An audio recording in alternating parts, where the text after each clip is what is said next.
This is the 888 Poker Weber Cup 13 coming to you from the Metrodome in Barnsley. So the traditional Baker game, and former Great Britain international Cass Edwards alongside me. Cass, it's always an interesting start, isn't it, to a Weber Cup to see all those big faces in action, but it's not been a great hunting ground for Europe, this game, over the last few years. Yes, Simon, you're quite right. The Baker game has been a bit of a bad time for the Europeans, but it's the first game of the whole tournament. All the guys will bowl 2 frames, except the lead-off guys that will bowl 3 frames. King of swing, Mike Fagan, gets things underway, leaves a single pin, and really interesting to watch the control on his speed there with that first delivery, and that was a definite intention, wasn't it, Cass? It was a great looking shot. The lane condition is 40 feet the oil goes down this lane, which leaves 20 foot of dry back end for the ball to hook up. Fagan left a single 9-pin and gets a spare. And so his game is underway. He shoots frame number 1 for Team USA. Yeah, the Baker does tend to be quite a relaxed atmosphere up there on stage. It is very crowded with all these big names up there, and I've always thought if you're coming into a Weber Cup team as a young player, this must be a terrifying situation to be in, to be bowling in front of these legends. Well, the thing is, there actually are all legends. All these guys have played on the American tour and won. They're all PBA superstars, and this is the European captain, Osku Palermaa, who's shot the first strike of the whole tournament. 2 Finnish players and 2 British players in this European team. Osku Palermaa, the 2-hander, then opening up with a very good strike, and in terms of leading by example, that's just bang on for the captain. TJ then, Tommy Jones, steps up to the line next for the USA. Unfortunately for him, working that spare from Mike Fagan. Jones is the natural strike maker, and nobody dare say he hasn't got a 300 game in his back pocket. He's done it 3 times here over the last few years. Didn't quite manage it last year, only shot 299, but that's not bad. Yeah, there's something about this centre, something about this single lane format that TJ just loves. And he starts with a strike, but what else would you expect from Tommy Jones? Now Mika Koivuniemi, European player that moved to the States quite a few years ago now, based in Michigan, and plies his trade on the PBA Tour to great success, and has the nickname Major Mika because that's what he started winning when he started winning the titles. It was all major titles. Now watch this man's style of bowling. Let's see how far he flights it out. He does tend to just dump it down the lane a little, take some of that oil pattern out, and doesn't look too happy with his first effort. Just a fractured light on the head pin going into that 1-3 pocket for the right-hander, and leaves the 7-pin standing on its own. So this can only be a spare. He'll change balls here. He'll get out his hard surfaced spare ball and should go quite straight at this one.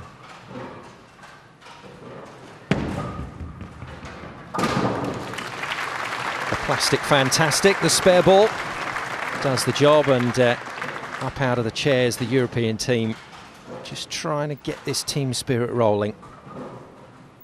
What they must guard against is the USA getting away to the kind of lead that they can sit on. Although with what happened at Medina in the Ryder Cup, maybe that isn't necessarily a problem. The real deal then, Bill O'Neill. That looks wide and stays wide. That got caught up in the oil outside, never made it back up the hill to the pocket.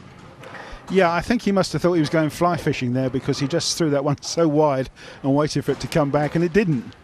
He leaves the 1, 2 and the 4-pin, which should be a straightforward spare for a right-hander, but it's a few pins down on the strike that Jones made, but there's a straightforward spare, so they stay clean after 3 frames.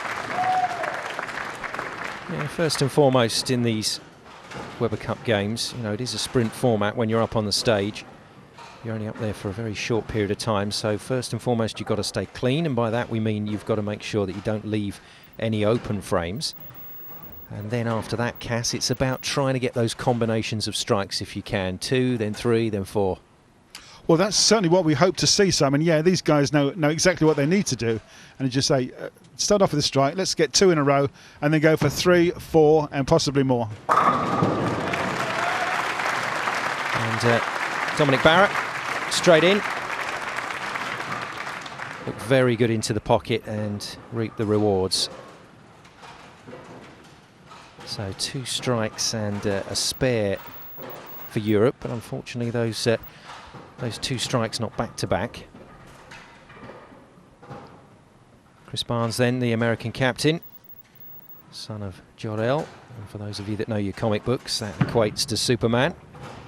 And very nicely done, and it's pretty obvious from what the US team are doing that on this particular oil pattern they're trying to control their speed. They're being very careful with the feet, and they're just trying to make sure that that ball makes it through the oil before it cuts up on the back end. Yes, the only errant shot was from Bill O'Neill, but Barnes there, as you saw, great looking shot. And Simon, you're quite right, the pace is so important early days. The lane has only just been dressed with lane conditioning, so the balls will aquaplane a little bit if it's not in the right place and got the right speed. Stuart Williams for Team Europe. And a great opening shot from him, and he makes the first double, 2 strikes in a row for the Europeans.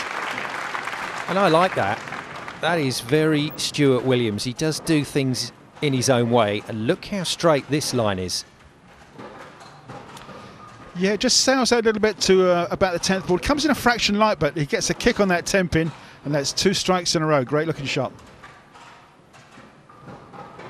Well done, Williams, and Team Europe managed to put a couple of strikes back to back. That's something that the Americans haven't done yet. Fagan then, back up. Working just a little further to the left than we saw Williams, and he's got it sorted out very nicely. And to be honest, his first ball should have been a strike. I mean, there wasn't a lot wrong with it, and this time it does strike. Yeah, it was. He's got a spare and a strike of his first 2 shots. He'll be shooting frame 9 again towards the end. That's where the strike makers are. So yeah, he's well locked in. So much history in this competition as it heads into its 13th year. Plenty of scores to be settled, plenty of records and statistics to be protected. And Osku Palermaa sails past that head pin. Nearly got himself a Brooklyn strike, but that looked a little bit tight to me from the European captain. I don't think he was aiming it there. It was a bit left as soon as it got off of his hand. And here you can see, yeah, it's just too tight inside. And of course, it doesn't quite get out to the full width. He turns his back on the shot as he knows it's going to cross over. Single 6 pin, which he spares hard and fast. So strike for European captain and a spare on his second shot. There is pressure on those young shoulders. Still in his 20s, Palermaa, and despite all the experience that he has in international 10-pin bowling, he's the man that is responsible for making the decisions for this European team. And of course he's going to listen to his 3 other teammates, but ultimately it's on his shoulders. And we may see something of that as the tournament goes on, when the captain's picks come into play. Now up gets TJ. Yeah, strike on his first frame, so he'll be looking to get another strike, and this would take Team USA to 3 in a row. The first turkey of the tournament, and there it is. Great looking shot from TJ. 3 strikes in a row in the 6th frame. So USA click effortlessly into gear. Koivuniemi steps up again. Roommate of Chris Barnes on the PBA Tour, so you know, 2 players that know each other incredibly well, playing on opposite teams. They've been friends for a long time. And Koivuniemi has been one of the foremost international players on the US scene for a couple of decades now. Again, just lofting it out. And that is not what Team Europe wanted to see. And we talked about staying clean. And this will be an open frame, surely. Simon, you could tell by the look on Mika's face that he was absolutely aghast when the 2 corner pins stood up off of an apparent reasonably good pocket shot, the 7 and the 10 pin. Only ever been picked up 3 times on television in about the last 50 years. And it's still only 3 times because Mika can only take 1, and that's the first open frame for Team Europe in frame number 6. That error puts Team USA in control, but can they convert that lead into the opening point? More from the Weber Cup after the break.